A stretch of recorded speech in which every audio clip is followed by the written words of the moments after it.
देखिए, बहुत ही ये अफसोस की बात है कि ये जो दिशा की जो मीटिंग होती है उसमें केंद्र सरकार की जितनी भी स्कीम्स होती है उसका रिव्यू किया जाता है। आखिरी मीटिंग जो हुई थी वो फरवरी 2019 के अंदर हुई थी, यानी कि 1.5 साल से ज़्यादा का समय हो गया है। उसके बाद ये मीटिंग ली गई है, जबकि रूल के हिसाब से हर 4 महीने के बाद है तो इसका रिव्यू किया जाना चाहिए। चाहे सरकार की जितनी भी केंद्र सरकार की स्कीमें हो, चाहे वो प्रधानमंत्री ग्राम सड़क योजना हो, प्रधानमंत्री आवास योजना हो, हेल्थ के इश्यूज़ हो, एजुकेशन के इश्यूज़ हो, नेशनल हाईवे के प्रोजेक्ट्स हैं, इन सब का रिव्यू है तो इस मीटिंग के अंदर किया जाता है। लेकिन 1.5 साल से हुआ नहीं था, आज ये मीटिंग हुई है और इस मीटिंग के अंदर जो बातें सामने आई है वो बहुत ही चौंकाने वाली बातें हैं। एक तरफ प्रधानमंत्री बड़ी बड़ी बातें करते हैं कि हम यहाँ पर करोड़ों रुपया दे रहे हैं करके, और दूसरी तरफ ज़मीनी स्तर के ऊपर उसका इस्तेमाल किस तरह से हो रहा है। यानी कि एक उदाहरण के तौर के ऊपर प्रधानमंत्री आवास योजना, ये इसको शुरू होकर तकरीबन 6 साल का वक्त हो गया है और 6 साल के अंदर तकरीबन औरंगाबाद के अंदर 80,500 लोगों ने आवेदन किया है कि प्रधानमंत्री आवास योजना के अंदर इनको मदद मिलनी चाहिए। इसका पैसा आकर पड़ा हुआ है, लेकिन इतने सालों के अंदर महज 30 लोगों को, सिर्फ 30 लोगों को, यानी कि मांगने वाले जो थे जिन्होंने आवेदन किया है वो 80,500 लोग ने कहा है कि हम गरीब हैं, हमें प्रधानमंत्री आवास योजना के तहत हमको पैसा दिया जाए करके। इसकी 4 कैटेगरी है। वो 4 कैटेगरी के अंदर से सिर्फ एक कैटेगरी के अंदर अभी तक 30 लोगों को ये फाइनल दिया गया है। हमने ये बात अब केंद्र सरकार के हम निर्देश के अंदर लेकर आएंगे कि आप बड़ी बड़ी बातें करके गरीबों से एप्लीकेशन मंगा रहे हैं और ज़मीनी स्तर के ऊपर अगर आप 30 लोगों को दे रहे हैं तो ये गरीबों का एक मजाक उड़ाने के तौर के ऊपर इस तरह के बातें सामने आई है।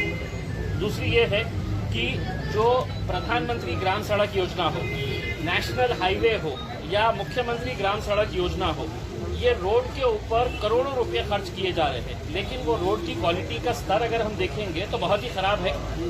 एक निर्णय ये लिया गया है कि क्वालिटी कंट्रोल के जो अधिकारी होते हैं वो लोगों के साथ लोक प्रतिनिधि वहाँ पर जाके, इनकी एक मोबाइल लैब होती है जहाँ पर सड़क की क्वालिटी चेक की जाती है। आज हकीकत ये है कि इतनी सारी रोडें बन रही है, लेकिन वो रोड एक बारिश या 2 बारिश के अंदर पूरी तरह से बह जाती है। तो अध्यक्ष महोदय को सभी लोक प्रतिनिधियों ने विनती किया है कि हम भी वहां पर चलेंगे, हमें कुछ समझेगा नहीं कि रोड के अंदर मट्टी डाली गई है या पत्थर डाले गए हैं करके। जो एक्सपर्ट्स है रोड के काम के अंदर, वो लोगों को वहां पर ले जाकर उनकी जो लैब होती है जो क्वालिटी चेक करती है, वो क्वालिटी चेक करने का काम उन्होंने आश्वासन दिया है कि मैं एक डेट दूंगा, उस डेट के में वहां पर जाकर इसका काम किया जाएगा। औरंगाबाद से शिरडी जाने का जो रास्ता है वो बहुत बुरी खस्ता हालत के अंदर है।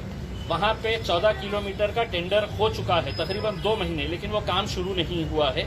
वो काम जल्द से जल्द शुरू किया जाए और 27 किलोमीटर का एक नया पैच जो है उन्होंने आश्वासन दिया है कि हम अगले 8 से 10 दिनों के अंदर इसका टेंडरिंग प्रोसेस कंप्लीट करके ये 27 किलोमीटर का रोड हम वहां पर निकालेंगे। तीसरा ये है कि प्रधानमंत्री साहब ने एक और वादा किया है कि हर घर जल, जो हर घर के अंदर एक नल के जरिए जल प्रोवाइड किया जाएगा, चाहे वो ग्रामीण इलाका हो या शहरी भाग हो, उसके लिए एक इमीडिएट सर्वे करने की ज़रूरत है। क्योंकि केंद्र सरकार ने पूरा लक्ष्य अब ये किया है कि हम पानी के ऊपर है तो करेंगे, लेकिन अगर ज़मीनी स्तर के ऊपर इसका सर्वे नहीं किया गया, अगर पूरी तरह से इसका कामकाज अगर सही तरीके से नहीं होगा तो इसकी हालत भी वैसी ही होगी जैसा प्रधानमंत्री आवास योजना की हुई है। यानी कि 80,000 लोगों ने कहा है कि रेती का जो टेंडर होना चाहिए, रेती का ऑक्शन होना चाहिए, वो रेती का ऑक्शन हमारा ये कहना है कि ये जानबूझकर प्रशासन और सरकार नहीं करना चाह रहा है। क्योंकि आज सड़कों के काम चल रहे हैं, कंस्ट्रक्शन का काम जोरों से चल रहा है। वो कंस्ट्रक्शन के काम के अंदर अगर आप देखेंगे कि रेती का इस्तेमाल तो हो रहा है, लेकिन रेती का टेंडर नहीं निकाला गया। और ये रेती का टेंडर इसलिए नहीं निकाल रहे हैं कि इनको बेईमानी का पैसा चाहिए, और करोड़ों रुपए का बेईमानी का पैसा इस रेती के जरिए लाया जाता है। तो अगर सरकार जानबूझकर रेती का ठेके का ऑक्शन नहीं कर रही है तो उनको मालूम है कि ये बेईमानी के जरिए जितना भी पैसा इकट्ठा हो रहा है वो पैसा या अधिकारियों के जेब में जा रहा है या पुलिस डिपार्टमेंट के जेब में जा रहा है। तो ये जानबूझकर ये सब नहीं किया जा रहा है। चौथा ये है कि केंद्र सरकार की चूंकि ये स्कीम है तो केंद्र सरकार की स्कीम के अंदर कैंटोनमेंट बोर्ड को अलग रखा गया है। कैंटोनमेंट बोर्ड के सीईओ ने हमको विनती किया था कि हम भी शहर का हिस्सा है और केंद्र सरकार के हिस्से ही कैंटोनमेंट एरिया डायरेक्टली कनेक्टेड है। तो आज के बाद ये तय किया गया है कि कैंटोनमेंट बोर्ड को भी इस मीटिंग के अंदर बुलाया जाएगा।